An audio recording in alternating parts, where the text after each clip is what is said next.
ഇതെന്താ വണ്ടി ഇവിടെ നിർത്തി? അല്ല, എനിക്ക് മെഡിക്കൽ ഷോപ്പിലൊന്ന് കയറണായിരുന്നു. മെഡിക്കൽ ഷോപ്പിലോ? എന്താ പനിയുണ്ടോ? പനിയൊന്നുമില്ല, ചെറിയ ടെൻഷനുണ്ട്. ടെൻഷനോ? എന്തിന്? ഞാനെല്ലാം പറഞ്ഞു തരുമല്ലോ. പെട്ടെന്ന് തന്നെ എല്ലാം പഠിക്കാൻ പറ്റുമോ? അതിപ്പം ഓരോരുത്തരുടെ കഴിവ് പോലെ ഇരിക്കും. ചെറിയ ഡിസ്കൗണ്ട് ഒക്കെ കിട്ടിയ സന്തോഷേ. ഡിസ്കൗണ്ട് ഞാൻ പൊതുവെ കൊടുക്കാറില്ല. ആരെങ്കിലും നമുക്ക് നോക്കാം. എല്ലാം പോസിബിൾ ആയിരിക്കും.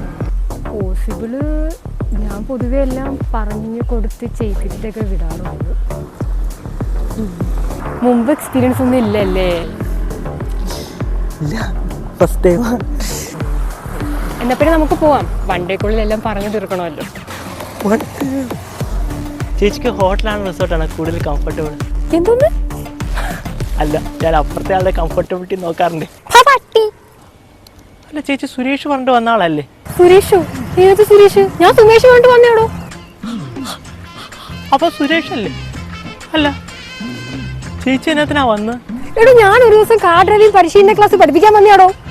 ആള് മാറിപ്പോയെന്നാ തോന്നുന്നു. അവന്റെ ഒരു ആൾമാറാട്ടം. മര്യാദക്ക് എന്നെ എവിടുന്ന പിക്ക് ചെയ്ത് വെച്ചാൽ അവിടെ കൊണ്ടുവിട്ടോ. ദൈവമേ, എന്റെ സ്റ്റുഡന്റ് ക്ലയന്റ് വന്നു കാണും. എന്റെ ചേച്ചിനെ വേറെ ഏതെങ്കിലും ക്ലയന്റ് കൊണ്ടുപോയി. അവന്റെ ഒരു ചേച്ചി പെട്ടെന്ന് വണ്ടോ. അപ്പോ